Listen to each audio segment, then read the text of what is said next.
हमने बहुत देरी कर दी इसलिए क्योंकि समाज संसार ऐसा है कि हमें परमात्मा की ओर आने नहीं देता है। ये संसार ऐसा है, अपनी ओर खींचता है हमें और परमात्मा से दूर हटाता है। परंतु जब परमपिता परमात्मा की अपार कृपा होती है तब हम परमात्मा के चरणों की ओर चलते हैं, उनका अनुराग लेने लगते हैं। सो आज जैसे भी हो पर आप परमात्मा की शरण में आए हैं और आज दीक्षित होने जा रहे हैं, इसलिए आज भी बधाई के पात्र। इस शरीर को गुरु मत समझना, ये शरीर गुरु नहीं है। गुरु तो एक एहसास है, गुरु तो एक तत्व है, गुरु तो एक रूह है जिसको हमने अपने हृदय में बिठाना है, अपने दिल में उसका एहसास करना है। गुरु शरीर नहीं होता है। गुरुदेव तो उस रूह में, उस एहसास में समाये होते हैं जिसकी रूह, जिसका एहसास बड़ा पवित्र, बड़ा निर्मल होता है। मैं जो ये आपको दीक्षित करूंगा, ये मंत्र हमारे परंपरागत परमपिता परमात्मा नारायण से ब्रह्मा जी को, ब्रह्मा जी से नारद जी को, नारद जी से आगे परंपरागत आता हुआ आदि गुरु शंकराचार्य जी को, और आदि गुरु शंकराचार्य के शिष्य त्रोटकाचार्य हुए, उनके आगे से आगे शिष्य चलते चलते पूज्य श्री अमर योगी बाबा रुद्रानंद जी को यह मंत्र प्राप्त हुआ।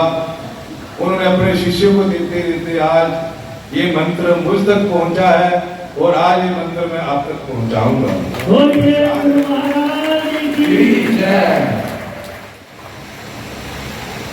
योग दर्शन में लिखा हुआ है कि पूर्वे श्याम अपि गुरु काले न विच्छेदात्। कहते पूर्वजों का भी जो गुरु है, पूर्वजों के भी गुरु है, वो साक्षात परमपिता नारायण है। क्योंकि समय की सीमा में नहीं है, वो काल की सीमा से बाहर है। वैसे में सारे संसार के गुरु को ब्रह्मा माना जाता है, क्योंकि ब्रह्मा से ही सारे संसार की उत्पत्ति हुई है। प्रभु ब्रह्मा से भी परे जो है साक्षात परमपिता नारायण, वो पूर्वजों के भी पूर्वज गुरु हैं। तो हमने जब भी ये दीक्षा का मंत्र जपना है, उस समय अपने इष्ट देव नारायण का ही हमने ध्यान करना है। पूज्य सदगुरुदेव आदि गुरु बाबा रुद्रानंद जी का ध्यान कर कर, अखंड धोने का ध्यान कर कर, ब्रह्म लीन गुरुदेव का ध्यान कर कर, फिर हम अपने परमपिता परमात्मा नारायण जो हमारे इष्ट हैं इस मंत्र के, उसी का मन में हमने ध्यान लगाना है। उसी के ध्यान के द्वारा हमने उनके चरणों का अनुराग प्राप्त करना है। तो कहते एक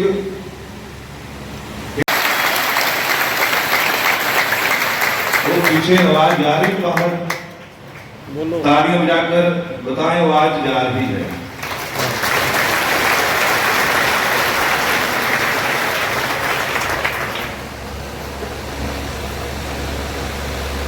आप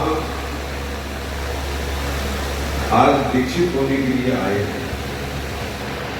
अब ये मैं नहीं जानता, मुझे नहीं पता कि आप क्या सोचकर आए हुए हैं, आपके क्या विचार हैं, क्या भाव है।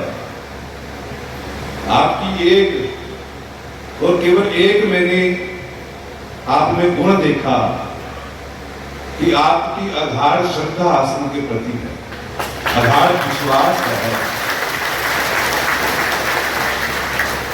उस आपकी श्रद्धा को देखकर, उस विश्वास को देखकर आज मैं पूज्य श्री गुरु महाराज जी के चरणों का पूजन कर कर, उनका आशीर्वाद लेकर, उनकी आज्ञा लेकर आपको दीक्षित करने जा रहा हूं।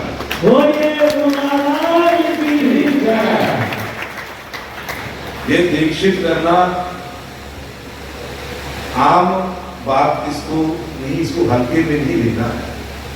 किसी को दीक्षित करना, किसी को शिष्य बनाना और किसी को गुरु बनाना, ये इस संसार की सबसे उत्तम, सबसे बड़ी उपलब्धि है। इससे बढ़कर कोई उपलब्धि नहीं है।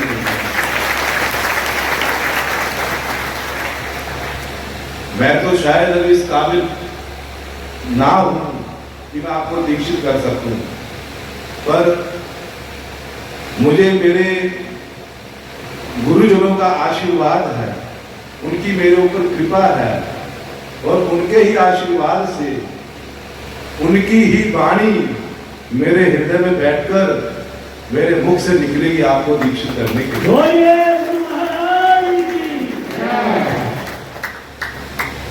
ये ब्रह्मलीन पूज्य श्री गुरु महाराज जी ने अपने रहते रहते ही मुझे इस योग्य बना दिया था। हम लोग तो कहते थे कि महाराज जी तो बीमार हैं, अस्वस्थ हैं, परंतु मेरा ये जीवन का अनुभव था कि वो ना बीमार थे ना अस्वस्थ थे, और जहां डॉक्टरों के हाथ भी खड़े हो गए थे वहां उन गुरु की कृपा उनके ऊपर बरस रही थी। वो अस्वस्थ नहीं थे, वो केवल मेरे लिए मौन हो चुके थे। क्या वो ये देखना चाहते थे कि मैं मौन रहूं और मेरे मौन होते होते मेरी जो वाणी इस नन्हे से बालक के मुखारबिंद से निकले, वो इसको देखना चाहते थे। और उन्होंने आशीर्वाद भी दिया, कृपा की भी की कि अपने रहते रहते ही मेरे मुखारबिंद से अपनी वाणी को निकाल कर आपके हृदय में उन्होंने पहुंचाया। तालियां फिर कब हो गई। मुझे पता है कि आपने भोजन नहीं किया है, और मुझे ये भी पता कि आपने केले खा लिए हैं, दूध पी लिया है। दूध मिला है, चाय मिली है, चाय मिली है। डेरा बाबा रुद्रानंद आश्रम में धूमधाम से गुरु दीक्षा कार्यक्रम संपन्न हुआ।